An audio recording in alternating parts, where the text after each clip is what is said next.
ದೇವಸ್ಥಾನಕ್ಕೆ ಹೋಗಿ ದೇವರ ದರ್ಶನ ಎಲ್ಲ ಮಾಡ್ಕೊಂಡು ಮತ್ತೆ ಸುತ್ತೂರು ಮಠಕ್ಕೆ ಬಂದ್ವಿ. ಯಾಕೆಂದ್ರೆ ಇಲ್ಲಿ ನೈಟ್ ಊಟದ ಅರೇಂಜ್‌ಮೆಂಟ್ಸ್ ಎಲ್ಲ ಮಾಡ್ಕೊಂಡಿದ್ರು.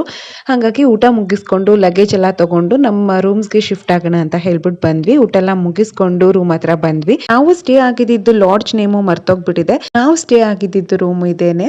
ಸೊ ಎಂಟ್ರೆನ್ಸ್ ಅಲ್ಲೇ ಒಂದು ಕಾಟ್ ಇದೆ. ಪಕ್ಕ ಥಿಂಗ್ಸ್ ಎಲ್ಲ ಇಟ್ಕೊಳ್ಳೋಕೆ ಸ್ಪೇಸ್ ಇದೆ. ಮತ್ತೆ dressing table, TV, wall paper ಏನ್ ಸ್ಟಿಕ್ ಮಾಡಿದ್ರು ಅದೆಲ್ಲ ಹಾಳಾಗಿತ್ತು. ಮತ್ತೆ ಇಲ್ಲೊಂದು ವಾರ್ಡ್ರೋಬ್, ಪಕ್ಕದಲ್ಲಿ ವಾಶ್‌ರೂಮ್ ಇತ್ತು. ಅಷ್ಟೊಂದು ಕಂಫರ್ಟಬಲ್ ಆಗಿ ಕ್ಲೀನ್ ಆಗಂತೂ ಇರ್ಲಿಲ್ಲ ಈ ರೂಮ್. ಮತ್ತೆ ಈ ರೂಮ್ ಸ್ಟೋರಿ ಒಂದು ದೊಡ್ಡದಾಗೆ ಇದೆ, ಏನಂತ ಹೇಳ್ತೀನಿ ಮುಂದೆ. ಸೊ ನಮ್ ರೂಮ್ ಎಲ್ಲ ನೋಡ್ಕೊಂಡು ನಾನು ನಮ್ಮ ಅಕ್ಕನ ರೂಮ್ ಹತ್ರ ಹೋದೆ. ಅವ್ರ ರೂಮ್ ಕೂಡ ಫಸ್ಟ್ ಫ್ಲೋರ್ ಅಲ್ಲೇ ಇತ್ತು. ಹಾಗಾಗಿ ಅವ್ರ ರೂಮ್ ಹೋಗಿ ನೋಡ್ಕೊಂಡ್ ಬರೋಣ ಅಂತ ಹೋಗಿದ್ದೆ. ಸೇಮ್ ನಮ್ ರೂಮ್ ತರಾನೇ ಅಂತ ಅನ್ನಿಸ್ತು. ಸೊ ಅಕ್ಕನ ರೂಮ್ ನೋಡ್ಕೊಂಡು ಬಂದೆ ನಮ್ ರೂಮ್. ಸೊ ರೂಮ್ ಬುಕಿಂಗ್ಸ್ ಎಲ್ಲ ಓನ್ ಆಗಿ ನಾವ್ ಯಾರು ಮಾಡ್ಕೊಂಡಿರ್ಲಿಲ್ಲ. ಎಲ್ಲ ನಮ್ ಚಿಕ್ಕಪ್ಪನೇ ಅವರೇ ಬುಕ್ ಮಾಡಿ ಎಲ್ಲಾರ್ಗುನು ಅರೇಂಜ್ ಮಾಡಿದ್ರು.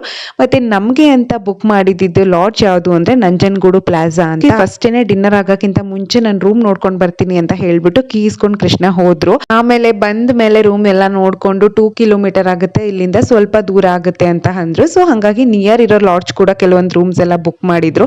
ಹಂಗಾಗಿ ನಾವು ಆ ಕೀನ ಕೊಟ್ಬಿಟ್ಟು ಈ ಕೀನೇ ತಗೊಂಡ್ವಿ. ಇದು 200 ಮೀಟರ್ಸ್ ಅಷ್ಟೇನೆ ವಾಕಬಲ್ ಅಂತ ಹೇಳ್ಬಿಟ್ಟು. ಸೊ ಈ ರೂಮ್ಗೆ ಬಂದ್ ನೋಡಿದ್ಮೇಲೆ ಗೊತ್ತಾಗಿದ್ದು ನೈಟ್ ಎಲ್ಲ ತಿಗ್ನೆ ಕಾಟ. ಸೊ ನಾನು ಲೈಫಲ್ಲೇ ತಿಗ್ನೆ ನೋಡಿರ್ಲಿಲ್ಲ. ಕೃಷ್ಣ ಅವ್ರು ತೋರ್ಸಿದ ಮೇಲೆನೆ ಗೊತ್ತಾಗಿದ್ದು. ಆಮೇಲೆ ಫೀಲ್ ಮಾಡ್ಕೊಂಡ್ರು ತುಂಬಾ ಚೆನ್ನಾಗಿತ್ತು ಆ ರೂಮು ಈ ರೂಮ್ಗಿಂತ ಅಂತ ಹೇಳಿ. ಆಕ್ಚುಲಿ ಅದು 2 ಸ್ಟಾರ್ ಹೋಟೆಲ್, ಕ್ಲೀನ್ ಆಗಿ ಹೈಜಿನಿಕ್ ಆಗಿತ್ತು ಅಂತ ಹೇಳಿ ಆಮೇಲೆ ಫೀಲ್ ಮಾಡ್ಕೊಂಡ್ರು. So this is the story behind the scene ಅನ್ನೋ ತರ ಆಯ್ತು.